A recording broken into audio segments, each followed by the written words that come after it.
Olá pessoal, tudo bem com vocês? Então, hoje estamos aqui para mais uma aula de física, né? E hoje o tema é extremamente legal, muito bacana. Muita gente já deve ter ouvido falar sobre leis de Newton, né? Newton é um dos cientistas da física mais conhecidos, né? E a gente já ouviu muito falar nele, já ouvimos falar de ação e reação e tantas outras coisas para estar falando sobre ele, né? E Newton fala sobre a interação do movimento e criou três leis que vão estar falando, né, sobre o movimento dos corpos, né? Muito além de segundo a lenda que deixa, fala que ele deixou a maçã quando a maçã caiu na cabeça dele, numa tarde primaveril na velha Londres.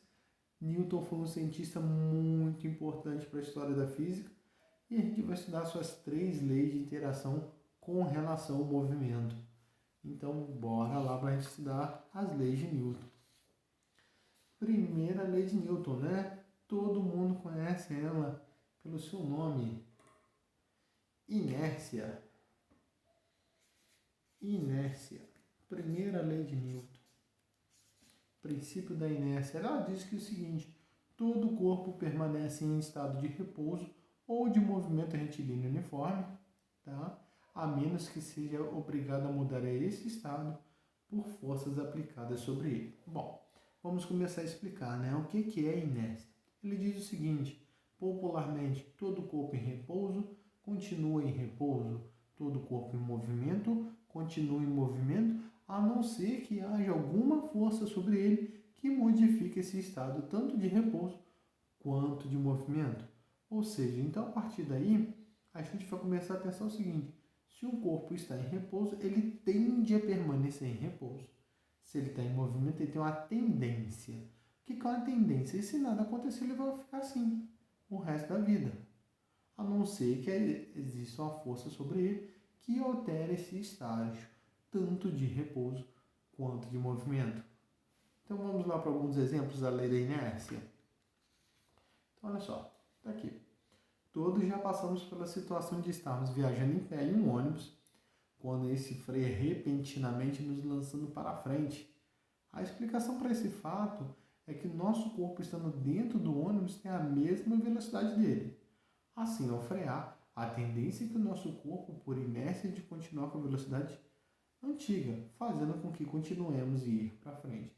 Por isso, gente, a questão do cinto de segurança, o seu uso está relacionado com a primeira lei de Newton. Ou seja, se no carro que sofre acidente o carro estava a 100 km por hora, durante a batida, o seu corpo é lançado para fora a 100 km por hora. Por quê? Seu corpo estava em movimento, ele tem a tendência a permanecer nesse movimento. Então, ou seja, por isso que quando você usa o cinto de segurança, é para isso, né? Aqui tem a situação da frenagem do ônibus, né? O seu corpo é lançado para frente, ou seja, ele tem a tendência a permanecer em movimento. Acontece de maneira parecida quando o ônibus arranca, seu corpo tende a ser jogado para trás, porque o corpo em repouso, ele tende a permanecer em repouso. Entendido isso? Então, eu acho que é bem simples. Então, ou seja, ele vai seguir a ideia que ele tinha inicialmente. Se ele estava em repouso, ele quer permanecer em repouso. Se ele está em movimento, ele tem a tendência a permanecer em movimento. Vamos para mais um exemplo. Olha só, ejeção de curva, né? Todos nós, nas nossas viagens, por exemplo, quando o carro vai fazer uma curva, o nosso corpo é jogador para um lado ou para o outro, né? Sempre, né? Sempre para o lado de fora da curva.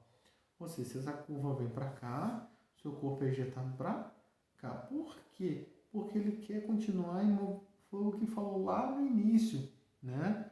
A questão do movimento retilíneo uniforme, né? Movimento retilíneo em linha reta. Então, ou seja, ele tem a tendência a sair da curva. Por que isso? Por isso que existe velocidade. Se vocês forem observar, toda curva em uma estrada, por exemplo, tem a velocidade máxima dela. Se não tem, era para ter. Ou seja, por quê? Porque acima daquilo ali vai te gerar um desconforto maior, vai te causar um tombamento maior. Então, ou seja, por isso que o nosso corpo é sempre ejetado o quê? Para fora da curva devido à inércia. Porque o nosso corpo dentro do carro, apesar de quando a gente está dentro do carro, a gente assume a velocidade do carro, mas o nosso corpo está em repouso, então ele tende a tentar continuar em movimento retilíneo. Por isso que a gente tem essa impressão da ejeção da curva. E, gente, primeira lei, muito tranquilo, não é isso? Então, olha só, segunda lei de Newton, né? A segunda lei de Newton, ela fala que força é um produto da massa do corpo, vezes a aceleração que ele adquire. Ou seja, a segunda lei, sendo que F não é só uma questão de força igual se vê. Se fala que é a força resultante. Força resultante. Ou seja, força resultante são todas as forças que atuam naquele corpo. Então, ou seja, quando tem um conjunto de forças que atuam nesse corpo, a sua força resultante é um produto da massa do corpo vezes a aceleração. A gente fala que é o seguinte, a força que colocou esse corpo em movimento. Ou seja, é a força resultante. Existe uma força A, uma força B, uma força C? Podem ter diversas forças, como a gente vai ver daqui a pouco. Porém, eu vou ver a força o quê? Resultante. Ou seja, a força desse que está resultando este movimento. E essa força é massa vezes aceleração. Bom, e o que é força resultante, né? Que a gente falou aqui lá na segunda lei sobre força resultante. Mas o que é força resultante? Força resultante é o somatório de todas as forças que atuam nesse corpo. Dessa forma, olha só, a força resultante, que a gente chama FR, tá? É o somatório, a esse o símbolo matemático aqui do somatório, de todas as forças que atuam nesse corpo. Ou seja, se ele tem uma, duas, três, quatro, cinco, independente. A força resultante é o total. Se a gente fala assim, por exemplo, se tem uma força aqui, tem um bloquinho aqui, e tem uma força para cá e uma força para cá. Se elas forem iguais, o corpo vai permanecer em repouso. Então, sua força resultante é igual a zero. Mas, se uma for maior do que a outra, ele vai ter um desequilíbrio. O que é esse desequilíbrio? Se ele estava em repouso, ele começa a ficar em movimento. E o outro desequilíbrio, ele está em movimento e fica em repouso. Então, nesse caso, a força resultante vai ser um produto da massa do corpo vezes a aceleração que ele está naquele momento. Agora, vamos entender o que é força, né? Que a gente tem falando muito sobre força. Primeiro a gente tem que entender o quê? O que é força? Força ela é uma interação. É uma interação entre os corpos estão interagindo, eles estão se convivendo, né? Uma força, ela pode ser, a gente vai ver isso mais para frente, ela pode ser de campo ou de contato, mas uma força, dois corpos têm que estar o quê? Como se fosse conversando de uma certa maneira. Você tem que estar interagindo um com o outro, né? E toda força atua como um vetor. E aí a gente volta a relembrar o que é uma grandeza. Tem grandezas vetoriais e grandezas escalares. O que é vetor? Toda grandeza vetorial ela tem intensidade. Ela tem um valor numérico. E aí, o que é valor numérico? No caso de força, que a gente está começando a estudar, a força é medida em Newton. Vamos pegar, por exemplo, uma força de 10 newtons. Está aqui. Ela tem que ter uma direção. Ou ela é vertical, ou ela é horizontal. E o sentido dela, se ela for horizontal, ela pode ser da esquerda para a direita ou da direita para a esquerda. Se ela for vertical, de cima para baixo ou de baixo para cima. Então, eu vou fazer um bloquinho aqui, olha só. Vou fazer o chãozinho aqui e vou aplicar uma força nela, olha só. Vou aplicar isso aqui. Eu vou falar que ela tem 15 newtons. Está aqui. Bem simples o desenho. Tá? Qual que é a intensidade dessa força? Qual que é o valor numérico? 15 newtons. Qual é a sua direção? Nesse caso aqui, ela é vertical ou horizontal? Ela é horizontal. E agora, se ela é horizontal, ela está aqui. Ela é da esquerda para a direita ou da direita para a esquerda? Ela é da esquerda para a direita. Se fosse assim, Jefferson,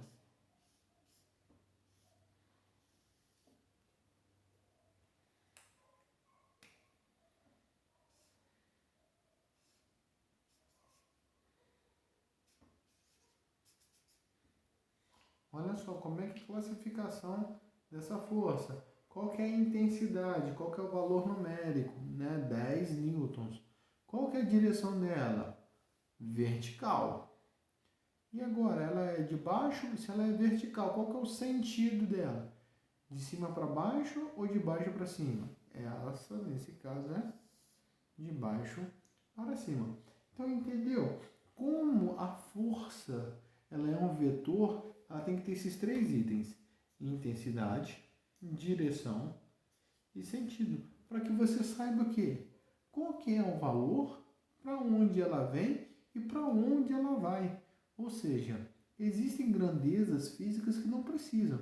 Eu falo o seguinte: um corpo tem massa de 30 quilos.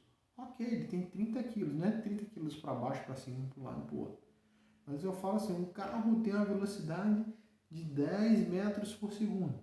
Para onde que esse carro está indo? Né? Já utilizando outra grandeza vetorial, que no caso é a velocidade. Ele está indo para a esquerda, está indo para a direita, está indo para baixo, está indo para cima. Ou seja, quando a gente fala de uma grandeza física e ela te pede mais informações, sendo essas informações intensidade, direção e sentido, a gente está falando o quê? De uma grandeza vetorial. Se ela não pede isso, ou seja, um corpo tem massa de 50 quilos, ele tem 50 quilos. Isso não é importante para mim. Isso é muito importante para a gente entender o passo a passo seguinte, que é como determinar a força resultante. Olha só, lembrando o que é força resultante? É o somatório de todas as forças. Então vamos lá, vagarosamente. Olha só, vou apresentar para vocês as forças e a gente vai ver no caso da força resultante de cada um. Olha só, eu tenho forças verticais e forças horizontais. Então vamos analisar primeiro o lado vertical dessa história. Está vendo essa simbologia matemática aqui? Então olha só, vamos apresentar. Primeiro, esse N aqui é uma força chamada de força normal. E aqui temos a força peso. Não vou entrar muito em detalhes, mas a força normal é a força que o caixote troca com a superfície de contato, certo? E a força peso é que é a interação dele com o planeta, certo? Numa superfície plana, assim como está esse exemplo, o módulo do peso da força normal é igual ao do peso. Ou seja, significa que se aqui tem 10 newtons, aqui tem 10 newtons. Então, o que isso significa? Que o lado vertical ele está equilibrado, ou seja, 10 newtons para cada lado, 10 newtons para cima, 10 newtons para baixo, ele está equilibrado, ele não está indo para lugar nenhum. E tem o F1 aqui nesse caso. Ou seja, então logo, já que eu estou anulando a parte vertical, porque elas são iguais e está mantendo o equilíbrio do corpo ali, a minha força resultante é igual a F1. Olha só, setinha em cima é importante. Por que é importante? É indicação de notação vetorial. A gente está trabalhando nele na forma vetorial. Então, minha força resultante é quem? É o valor, né? Nesse caso, a gente não está trabalhando com a intensidade da força, mas é o valor de F1. Vamos para o próximo caso. olha só, aí eu tenho, olha só, a configuração muito parecida do outro, né? Eu tenho a força normal, tenho a força peso, né? Com a conjugação aqui, que normal é igual ao peso nessa superfície, tá? E temos F1 e F2. Aí, como é que eu vou saber minha força resultante? Vou fazer a seguinte pergunta. Essas forças, elas se ajudam ou elas se atrapalham? No caso, como elas estão puxando para o mesmo lugar, né? Elas estão indo para o mesmo lugar, elas se ajudam. Então, eu faço F1 mais F2. É como se você tivesse que puxar um caixote. Você está lá sozinho puxando um caixote, F1. Aí vem alguém e te ajuda, tá? Legal a gente entender também, quando a gente está falando aqui, nessa situação de desenho, né? Que, olha só, aqui eu posso já entender que F1 está fazendo uma força maior do que F2, olha só. E você olha o seguinte, que a força peso, ó, tem o mesmo tamanho que a força normal, tá? Essa nomenclatura do vetor, tá? Do tamanho dele, isso é importante, tá? Eu não posso fazer uma força que seja maior do que a outra, um desenho maior do que o outro, tá? Como essas duas forças, elas se ajudam, eu somo, né? Ela veio para somar, ela veio para ajudar essa situação aqui. Agora, olha só, normal e peso se equilibram, mas eles existem aqui, eu não posso deixar de falar deles, tá? Agora tenho F1 e F2, né? Cada um puxa para um lugar. Então essas forças, elas não se ajudam, né? Então, F1, a minha força resultante, menos F2, tá? Ah, professor, e se fosse, né, aqui eu já posso afirmar que F1 tem uma força maior, né, tem a sua intensidade maior do que F2, né? Por quê? O tamanho dele é maior. Ah, Jefferson, e se fosse o contrário, como é que eu ia fazer? Né? Lembrando que valor negativo, se aqui, por exemplo, fosse 30 newtons, um exemplo, aqui seria, por exemplo, menos 15 newtons. Ah, Jefferson, por que menos 15? Porque nesse caso aqui, não é que está perdendo 15 newtons, é no sentido contrário. O valor de negativo significa um sentido contrário. Não significa que você vai fazer aqui menos com menos de lá não, tá? Porque senão vai dar mais. E aí você está vendo que é o seguinte, essa força aqui é de 30 e essa ali é de 15, ou seja, uma está atrapalhando a outra. Então, quando atrapalha, a gente subtrai. Lembrando que se da força resultante eu achar um valor negativo, nesse caso, significa que ele está indo para o outro lado. Se a gente fosse fazer essa continha aqui, olha só, utilizando o exemplo, tá? 30 menos 15 igual a 15 newtons, tá? No sentido de quem? No sentido de F1.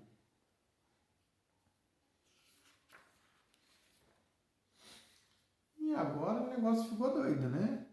Porque a gente tem 6 forças dentro desse bloco, mas não tem problema nenhum. Lembrando que normal e peso, eles estão equilibrados, tá? Então a força vertical, não existe força vertical, né? A força, vou colocar assim, a força resultante, nesse caso a vertical, é zero. Ela está em equilíbrio, 0 newtons. E aí como é que eu vou fazer aqui? Força resultante, a parênteses, soma quem me ajuda, diminuo de quem me atrapalha. Tá? Se quiser fazer, eu fiz usando parênteses, mas se você quiser colocar F1 mais F2 menos F3 menos F4, também não tem problema, tá? Então, quem está do meu lado, eu somo. Quem está do meu lado oposto, eu subtraio. Tudo bem até aqui, gente? Tá tudo tranquilo, né? E agora, a gente tem um caso, né? Um pouquinho diferente, tá? É que quando eles formam um ângulo de 90 graus. Tá aqui. Quando eles formam um ângulo de 90 graus, né?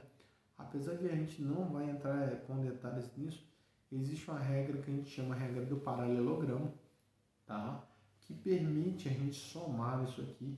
Eu não vou esmiuçar isso aqui agora, eu vou entrar, né, nessa introdução trabalhando de uma forma mais contundente, uma forma mais, depois que a gente for avançando, a gente volta nisso para estar dando uma explicada melhor. Mas olha só, para também não ficar muita coisa. Então, olha só, F1 e F2, estamos aqui. Eles formam um ângulo de 90. Aí eu vou fazer isso aqui, ó, FR ao quadrado é igual a F1 ao quadrado mais F2 ao quadrado. E daí eu tiro, né, a minha força resultante. Só nesse caso de 90 que a gente vai estar trabalhando assim. Então, gente, eu passei com vocês os casos da força resultante. Existem diversos outros casos. Eu só trouxe uma pincelada de como a gente pode fazer as combinações, vão ao infinito, tá? Mas a gente tem que perceber o seguinte: estão do mesmo lado, se ajudam, eu somo. Se estão em lados opostos, eu subtraio. E vamos para a terceira lei de Newton, né? E aí tá lá, se um corpo A exerce sobre um corpo B uma força de A em B, então o corpo B exerce sobre o corpo A uma força de B em A. De modo que essas duas forças têm o mesmo modo, mesmo sentido e mesma direção e sentidos opostos. Ou seja, famoso toma lá da cá.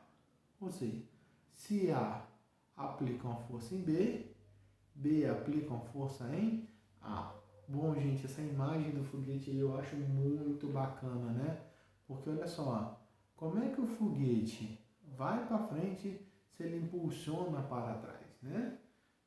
Porque a força que ele exerce está aqui, para baixo. E como é que ele vai? Para cima. Porque o foguete exerce uma força na Terra, a Terra exerce uma força no foguete, né? Assim como o foguete, os barcos também atuam assim, né? Por quê? Isso é uma propulsão, né?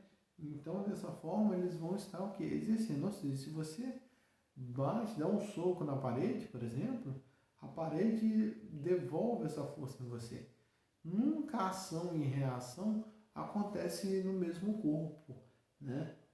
A gente fala que é o seguinte: o menino chuta a bola chuta o menino.